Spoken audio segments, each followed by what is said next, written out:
Bismillahirrahmanirrahim. Assalamualaikum warahmatullahi wabarakatuh. Perkenalkan, nama saya Siti Febriana Fasya. Saya salah satu mahasiswa Fakultas Psikologi UHAMKA. Hai semua, apa kabar? Semoga kita semua dalam keadaan baik-baik aja. Walaupun lagi di rumah aja, tetap produktif dan tetap bahagia. Nah, kenapa saya bilang bahagia? Karena kali ini saya akan membahas tentang kebahagiaan, tentang definisi kebahagiaan, faktor-faktor kebahagiaan, dan aspek-aspek kebahagiaan. Jadi gini, teman-teman pernah nggak sih ngerasa sebenarnya saya tuh bahagia nggak sih? Sebenarnya kebahagiaan itu apa sih? Susah nggak sih kalau saya mau bahagia? Nah, itu akan dibahas di sini.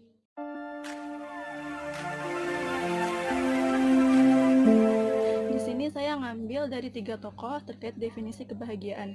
Yang pertama itu ada menurut Carr pada tahun 2004. Menurut Carr, kebahagiaan itu adalah suatu perasaan bahagia atau ketenangan maupun emosi positif yang dirasakan oleh seseorang. Lalu ada definisi kebahagiaan menurut Raharjo pada tahun 2007 mengemukakan bahwa kebahagiaan itu adalah emosi positif yang menjadi motivasi seseorang untuk berbuat baik dimulai dari hal-hal yang sederhana. Lalu yang ketiga itu ada definisi kebahagiaan menurut salah satu tokoh Islam namanya Al-Atsari pada tahun 2015. Menurut beliau, kebahagiaan itu tergantung dari amal soleh dan perbuatan yang dilakukan oleh seseorang. Nah, dari ketiga definisi di atas, saya menyimpulkan bahwa kebahagiaan itu adalah suatu perasaan bahagia, ketenangan, perasaan nyaman terhadap suatu hal atau suatu kondisi atau situasi yang membuat kita larut di dalamnya, yang membuat kita merasa nyaman dengan hal tersebut atau dengan situasi.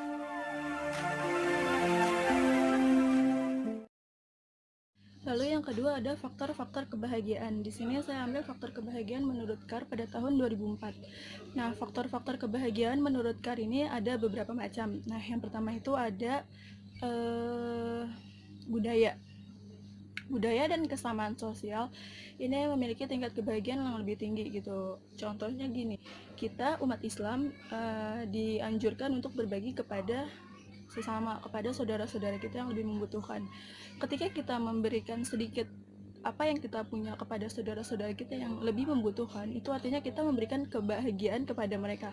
Dan ketika mereka merasa bahagia, kita pun secara tidak langsung akan merasa bahagia gitu. Dan mungkin kebahagiaan yang kita rasakan itu jauh lebih besar ketimbang saudara-saudara kita tersebut gitu. Jadi mungkin menurut saya kenapa budaya itu menjadi salah satu faktor kebahagiaan. Lalu yang kedua ada hubungan. Nah, yang dimaksud hubungan di sini itu adalah hubungan antara kita dengan teman, dengan rekan kerja, dengan keluarga, dengan saudara, atau dengan orang-orang yang ada di sekeliling kita gitu. Contohnya gini, ketika kita bertemu dengan teman atau orang yang mungkin memiliki hubungan yang baik dengan kita, pasti kita akan merasa senang, kita akan merasa nyaman walau hanya sekedar cerita tentang permasalahan hidup kita gitu. Tapi beda halnya ketika kita bertemu dengan teman atau orang yang mungkin tidak memiliki hubungan yang baik dengan kita gitu. Mungkin akan ada perasaan emosi atau emosi negatif yang kita rasakan ya ketika kita bertemu dengan orang atau teman yang tidak memiliki hubungan yang baik dengan kita. Lalu yang ketiga itu ada lingkungan.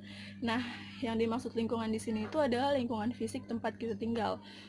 Bisa kita lihat perasaan atau emosi yang dirasakan oleh orang yang tinggal di daerah yang mungkin kurang baik, seperti daerah yang kotor, kumuh, atau yang mungkin kurang baik lah ya untuk emosi seseorang. Itu beda halnya dengan orang-orang yang tinggal di daerah yang nyaman, yang bersih gitu. Jadi lingkungan fisik tempat tinggal itu juga berpengaruh terhadap kebahagiaan seseorang.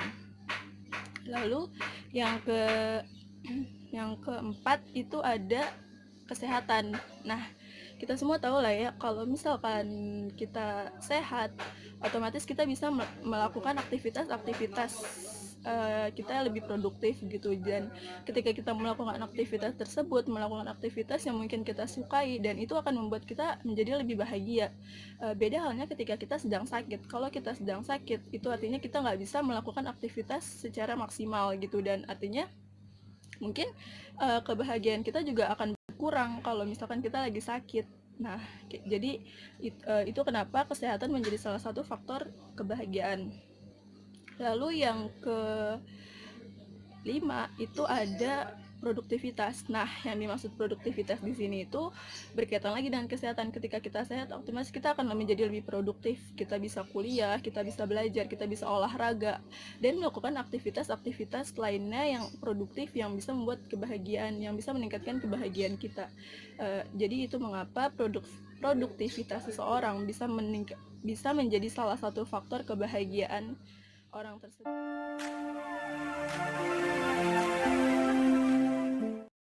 Nah, yang ketiga itu ada aspek-aspek kebahagiaan. Di sini saya ambil aspek kebahagiaan menurut Seligman pada tahun 2005.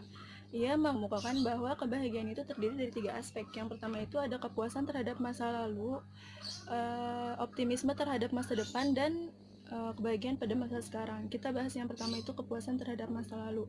Menurut Seligman, kepuasan terhadap masa lalu ini bisa tercapai dengan 3 cara. Yang pertama itu puas terhadap hal baik yang terjadi pada diri kita.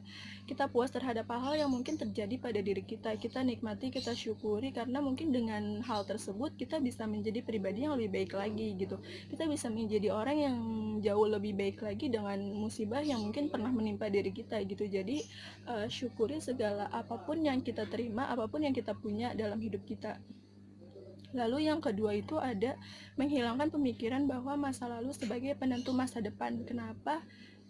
Karena orang yang masa lalunya buruk belum tentu masa depannya buruk, dan saya pun kurang setuju dengan pernyataan itu. Menurut saya, orang yang masa lalunya buruk belum tentu masa depannya juga buruk. Selagi orang itu mau berubah, orang itu mau bekerja keras, orang itu mau berusaha dan berdoa supaya ia bisa menjadi orang yang lebih baik lagi, insya Allah kedepannya ia bisa menjadi pribadi yang jauh lebih baik lagi gitu. Jadi hilangkan pernyataan bahwa masa lalu itu sebagai penentu masa depan. Nah, yang ketiga itu ada forgiving and forgetting. Artinya itu memaafkan dan melupakan. Kita harus bisa memaafkan diri kita, memaafkan mungkin orang-orang yang pernah menyakiti diri kita, memaafkan segala hal yang pernah terjadi pada diri kita, dan melupakan semua hal itu agar kita bisa fokus terhadap diri kita, kita bisa fokus terhadap tujuan hidup kita bisa fokus terhadap harapan-harapan yang mungkin ada dalam diri kita gitu. Jadi menurut saya memaafkan dan melupakan ini penting untuk diri kita agar kita bisa fokus terhadap diri kita sendiri dan tujuan hidup kita di kedepannya. Lalu aspek yang kedua itu ada optimisme terhadap masa depan. Nah, maksudnya di sini itu adalah ekspektasi kita terhadap masa depan. Jadi kita harus yakin bahwa di masa yang akan datang itu akan ada hal-hal baik yang akan terjadi pada diri kita gitu. Dengan kita yakin bahwa di masa depan itu kita bisa menjadi pribadi yang lebih baik lagi, itu artinya kita mempunyai harapan dan tujuan dalam hidup kita. Ketika kita mempunyai harapan dan tujuan, kita jadi tahu nih langkah-langkah apa saja yang bisa kita lakukan untuk mencapai tujuan kita tersebut gitu. Nah, dalam prosesnya itu kan pasti ada yang namanya jatuh, ada yang namanya terpuruk gitu, dan ada juga yang namanya bangkit. Ketika kita bisa bangkit dari keterpurukan itu adalah sebuah proses yang mungkin bisa merubah diri kita menjadi pribadi yang lebih baik lagi, yang lebih kuat lagi dalam menjalani hidup gitu. Dan di sela-sela itu pasti ada kebahagiaan yang kita rasain gitu. Ada perasaan bahagia yang mungkin kita rasakan karena beberapa pencapaian yang mungkin sudah kita capai dalam hidup kita gitu. Jadi ekspektasi kita terhadap masa depan itu menjadi salah satu aspek kebahagiaan seseorang. Lalu yang ketiga itu ada kebahagiaan pada masa sekarang. Nah, ini penting banget nih, kebahagiaan pada masa sekarang. Artinya kita nggak perlu mikirin masa lalu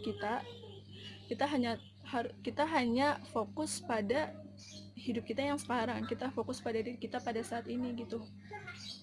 Kita nggak perlu melihat masa lalu kita itu buruk atau mungkin masa lalu kita itu kurang baik. Kita fokus saja pada diri kita saat ini, kita fokus memperbaiki diri kita saat ini, dan fokus membahagiakan diri kita sekarang gitu.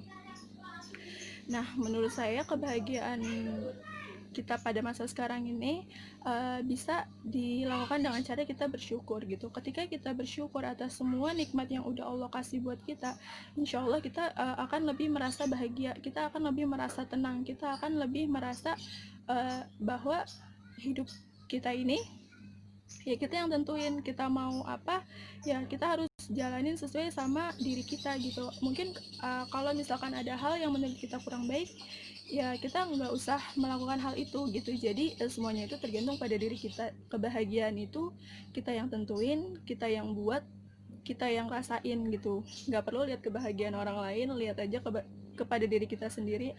Apa yang membuat diri kita bahagia kita lakuin selagi hal itu positif, selagi hal itu bisa membuat manfaat untuk diri kita sendiri maupun kepada orang lain. Jadi fokuslah terhadap diri kita, fokus terhadap tujuan-tujuan hidup kita, fokus terhadap kebahagiaan diri kita. Kadang kita juga perlu untuk mementingkan diri kita sendiri. Kita perlu untuk fokus sama diri kita sendiri, nggak usah mikirin orang lain dulu, pikirin dulu diri kita sendiri, pikirin dulu kebahagiaan diri kita, agar kita bisa menjalani hidup kita ini dengan nyaman gitu, dengan relax, dengan senyamannya diri kita lah gitu. Kalau misalkan kita nyaman, kita enjoy menjalani kehidupan kita, insya Allah kebahagiaan itu pasti akan ada dalam hidup. Mungkin segitu aja penjelasan yang bisa saya sampaikan. Semoga bisa bermanfaat untuk saya, untuk kita semua. Mohon maaf apabila ada salah-salah kata atau salah dalam penyampaian penjelasannya. Terakhir, tetap semangat, jangan lupa bahagia, dan jalani prosesnya, nikmati prosesnya, dan syukuri. Sekian dari saya, kurang lebihnya mohon maaf. Billahi taufiq wal hidayah. Wassalamualaikum warahmatullahi wabarakatuh.